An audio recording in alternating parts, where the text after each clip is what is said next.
मेरा समर्थन इन दोनों की तरफ नहीं है, क्योंकि ये दोनों अपनी अपनी पार्टी और अपनी अपनी सत्ता के लालच में काम कर रहे हैं। देश के लिए कोई नहीं सोच रहा है, देश के जनता के लिए कोई नहीं सोच रहा है। और अब हिंदू समाज इनके बहकावे में, बहलावे में और हिंदू मुसलमान की राजनीति में फंसने वाला नहीं है। मेरी कोशिश ये है कि मैं एक तीसरे ऑप्शन पर गौर कर रहा हूँ और मैं तमाम लोगों से रब्ता किया है, तमाम लोगों से बातचीत चल रही है, मीटिंग्स हमारी मुसलसल चल रही है। अभी उर्स का मौका है इसलिए मैं बरेली आ गया हूँ, वरना मैं अभी दिल्ली रहता। हमने रामलीला ग्राउंड की परमिशन मांगी हुई है। दिल्ली में इंशाअल्लाह 15 अक्टूबर हमारी मुस्लिम महापंचायत होने जा रही है, जिसमें तमाम धर्मों के और तमाम बिरादरियों के असंतुष्ट लोग जो इन दोनों से नाखुश है, ऐसे तमाम लोगों। भारत को लेके चल रहे हैं, नाम को लेके क्या कहना है आपका? इसमें हमारा कहना इतना है कि राजनीति हो रही है और राजनीति के लिए, वोटों को हासिल करने के लिए देश का कितना बड़ा नुकसान हो जाए, इन राजनीतिक दलों को इस बात की कोई परवाह नहीं है। मैं तो देख रहा हूँ भारतीय जनता पार्टी और आरएसएस जैसी तंजीमें इंडिया नाम से इतनी खौफजदा हो गई है कि इंडिया को ख़त्म करने के लिए तैयार हो गई। और इंडिया को ख़त्म करने का जो काम करना चाहता है या जो कोशिश कर रहा है, वो हमारे देश का दोस्त नहीं हो सकता। ये अलग बात है कि उन्होंने राजनीतिक लाभ लेने के लिए ये नाम रखा है, जानबूझकर रखा गया है। मैंने पहले भी एतराज़ किया था, कांग्रेस के तिरंगे पर मैंने हमेशा एतराज़ किया कि जब देश का तिरंगा है तो फिर कांग्रेस को अपनी पार्टी का झंडा उससे मुख्तलिफ रखना चाहिए था। देश का भी तिरंगा है और कांग्रेस का भी तिरंगा है, मैंने इस पर भी एतराज़ किया था और मैं इस पर भी एतराज़ करता हूँ कि ये जो गठबंधन का नाम इंडिया रखा गया है, ये राजनीतिक लाभ के लिए रखा गया है। ये बात ठीक नहीं है।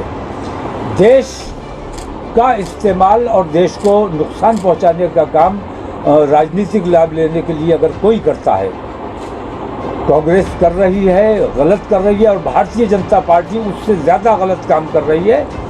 भारतीय जनता पार्टी को मैंने पहले भी लिख कर दिया था, जब उन्होंने ये कहा था कि जो ग़ुलामी के प्रतीक चीज़ें हैं उनको ख़त्म किया जाएगा। औरंगज़ेब रोड का भी नाम बदल दिया और क्या क्या उन्होंने तमाशे किए।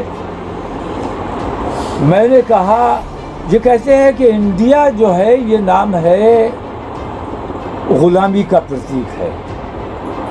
ग़ुलामी का प्रतीक अगर कुछ है इस देश में तो वो राष्ट्रगान है, जो तमाम हिंदुस्तानी बड़े अदब और बड़े एहतराम से अपना राष्ट्रगान समझ के खड़े होकर पढ़ते हैं। मैंने ये बात प्रधानमंत्री को भी लिखी, मैंने ये बात आरएसएस प्रमुख को भी लिखी, मैंने राष्ट्रपति को भी लिखकर भेजा।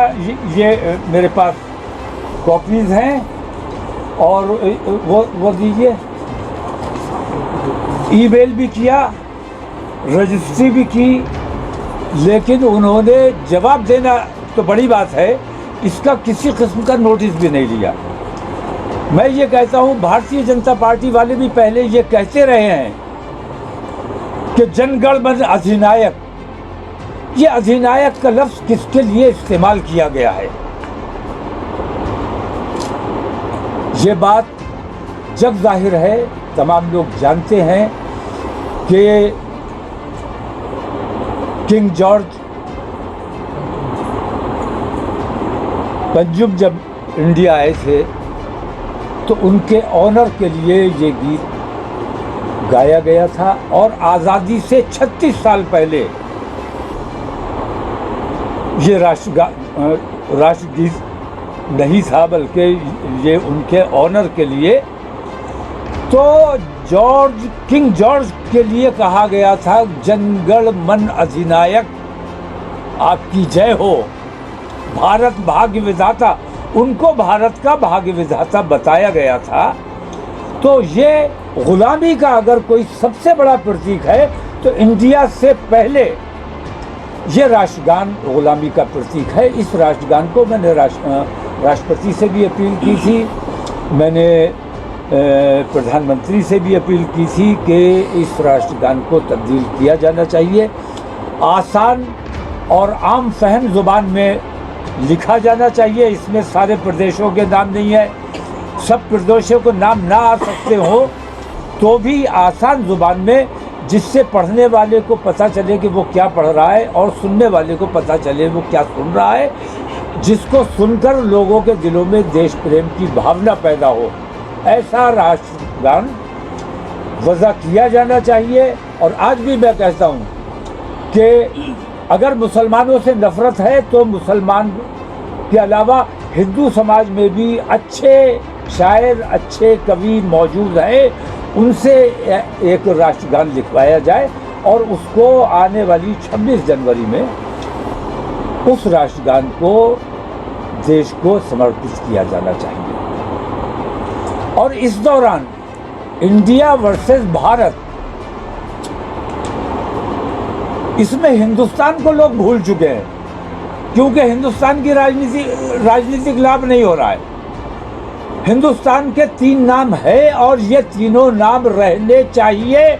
इसमें से एक भी नाम को ख़त्म करने का मतलब ये है कि जो ख़त्म करने की कोशिश करता है वो देश प्रेमी नहीं है, देशद्रोही है। ऐसी किसी भी कोशिश को कामयाब नहीं होने दिया जाएगा। तौर से तो इसलिए रखी है कि 12 रबीउल अव्वल आने वाली है, रबीउल नूर का महीना शुरू होने वाला है और हर साल ऐलान किया जाता है कि डीजे वगैरह उसमें ना लाए जाएं, लेकिन वो ऐलान हमेशा लेट हुआ, जिसकी वजह से लोगों को दिक्कत हुई, एडवांस चले गए और क्या क्या हुआ। इस बार मरकज़ से ये ऐलान किया गया है कि पूरे हिंदुस्तान में कहीं भी 12 रबीउल अव्वल के जुलूस में, ईद मिलादुन्नबी के जुलूस में हाई साउंड किसी भी किस्म की, ख़ास तौर से डीजे का इस्तेमाल ना किया जाए। सड़क पर नाच गाना जो होता है, तमाशे किए जाते हैं, उनसे परहेज़ किया जाए और डीजे पर सख्त पाबंदी लगाई गई है और तमाम अंजुमनों से ये अपील की गई है। बल्कि बरेली शरीफ का, मरकज़ अहले सुन्नत का ये हुक्म है कि डीजे जो लोग लाएं उनको जुलूस में शामिल ना होने दिया जाए। ये क़ब्ल वक्त बता दिया गया है। इसकी हुक्मदुली करने के वाले के ख़िलाफ़ सख्त कार्रवाई की जाएगी। बाकी आप लोग बताएं। कार्रवाई क्या होगी? कार्रवाई क्या होगी? अब कार्रवाई हुक्मदुली किस किस्म की है उसके बाद तय होगी। आरक्षण को लेकर कि समाज में आरक्षण जब तक रहेगा, भेदभाव जब तक है, इसको लेकर क्या कहेंगे? नहीं, आरक्षण विरोधी तो ये लोग हमेशा से हैं। और मैं एक बात कह देना चाहता हूँ अपने दलित भाइयों से भी, ख़ास तौर से, कि इनके निशाने पे सबसे ज़्यादा अगर कोई है तो SC ST OBC इनके निशाने पर है। लेकिन चूँकि मुसलमानों की तादाद ज़्यादा है, इनकी कोशिश ये है कि मुसलमानों को दबा लिया जाए, और मुसलमान अगर दबाने में कामयाब हो गए तो फिर इन तमाम लोगों को दबाना आसान हो जाएगा। तो एक तरह से मुसलमान जो है वो अपनी लड़ाई कम लड़ रहा है, बल्कि और तमाम सिख समाज की लड़ाई हम लड़ रहे हैं, ईसाई समाज की लड़ाई हम लड़ रहे हैं, आदिवासियों की लड़ाई लड़ रहे हैं, SC ST की लड़ाई हम लड़ रहे हैं। जिस दिन हम अपनी लड़ाई में नाकाम हो जाते हैं या थक जाते हैं या कमज़ोर हो जाते हैं, हम तो एक तरह से उनकी ढाल हैं। अगर ये ढाल कमज़ोर हो जाती है तो निशाना उन पर ही है, टारगेट उन्हीं को किया गया है। मोहन भागवत ने कहा है कि सभी लोग हिंदू हैं और ये हिंदू राष्ट्र है। नहीं, वो तो कुछ भी कह सकते हैं। मैंने पहले भी आरएसएस प्रमुख से ये बात कही है कि एक मात्रा का अंतर है। हम हिंदुस्तानी हैं, ये हम हमेशा से कहते आए हैं, और सारे जहां से अच्छा हिंदुस्तान हमारा, ये हमारा मानना है, ये हमारा कहना है। और हिंदी है, हम वतन है, हिंदुस्तान हमारा। हिंदी और हिंदू, हिंदू अगर वो धर्म के हिसाब से कह रहे हैं तो कोई मुसलमान इसे कबूल करने को, कोई सिख, कोई ईसाई इसे कबूल करने को हरगिज़ तैयार नहीं होगा, कोई जैन, कोई बौद्ध इसे कबूल करने को तैयार नहीं होगा। लेकिन अगर हिंदी कहते हैं हिंदुस्तान की वजह से, तो हिंदी पे किसी को कोई एतराज़ नहीं होगा। अपनी एक मात्रा का अंतर अगर वो हटा सकते हैं तो हम उनके साथ हैं। हिंदी है, हम वतन है, हिंदुस्तान हमारा। और हिंदी, हिंदू होने के साथ साथ मोहन भागवत हिंदी हैं, इस बात का उन्हें ख्याल रखना चाहिए। और हिंदुस्तान के पक्ष में, हिंदुस्तान के फायदे में, हिंदुस्तानियों को कमज़ोर करने का काम जो आरएसएस कर रही है, इससे परहेज करना चाहिए आरएसएस प्रमुख को। एक देश एक चुनाव पे क्या कहना चाहेंगे आप? एक देश एक चुनाव एक शगुफा है, और इस किस्म के तमाम चीज़ों में आपको उलझाया जाता है। आप महंगाई पे सवाल नहीं कर रहे हैं, आप बेरोजगारी पे सवाल नहीं कर रहे हैं, आप दूसरी दिक्कतों, दूसरी परेशानियों पर सवाल नहीं कर रहे, दंगे फसाद पे सवाल नहीं कर रहे हैं, नूह पे सवाल नहीं कर रहे हैं, आप मणिपुर पे सवाल नहीं कर रहे हैं। आप सवाल कर रहे हैं, ये उलझाने की बातें हैं।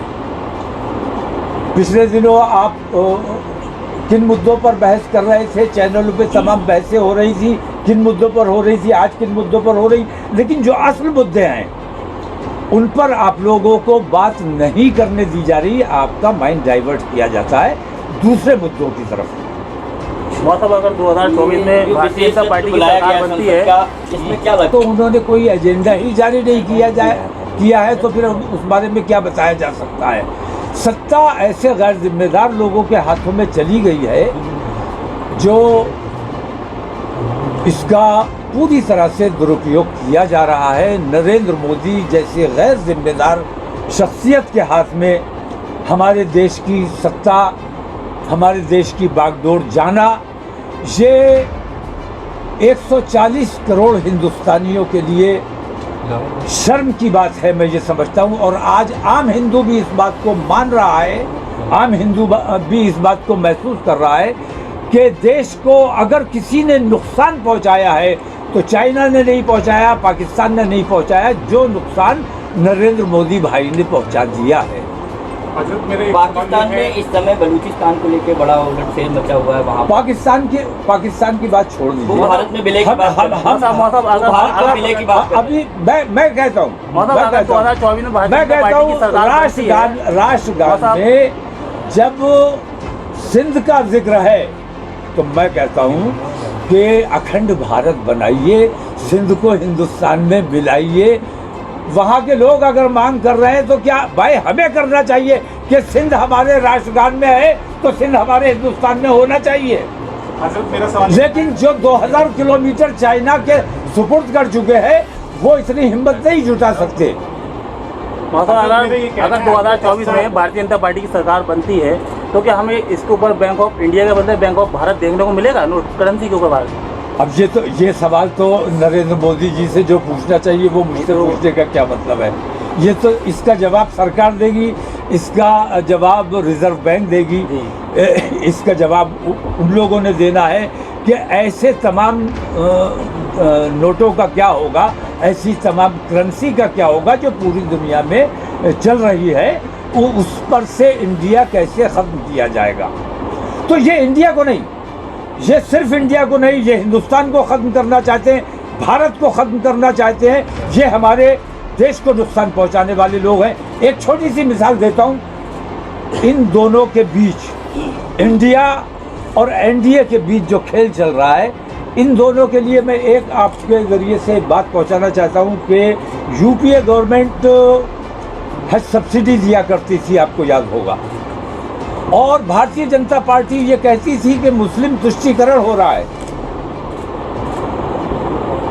जब बीजेपी की सरकार आई तो इन्होंने हज सब्सिडी बंद कर दी। हज सब्सिडी बंद करने का नतीजा ये हुआ कि एयर इंडिया इतने खसारे में चला गया कि उसे सरकार भी संभालने में नाकाम हो गई और बिलाखिर एयर इंडिया को बेचना पड़ा। तब हमने गौर किया कि असल में जो सब्सिडी दी जा रही थी, जो कांग्रेस हमें दे रही थी, वो हमें नहीं मिल रही थी। अभी तो G20 चल रहा है और दिल्ली पूरा लॉकडाउन पड़ा हुआ है। मैं दिल्ली में था तो रिहर्सल के नाम पर बार बार बंद किया जा रहा था, तो मैं तो दिल्ली छोड़ के आ गया। विदेश नीति का आलम यह है कि 2000 किलोमीटर चाइना ने कब्जा किया हुआ है और नरेंद्र मोदी के कान पर जूं नहीं रेंग रही है।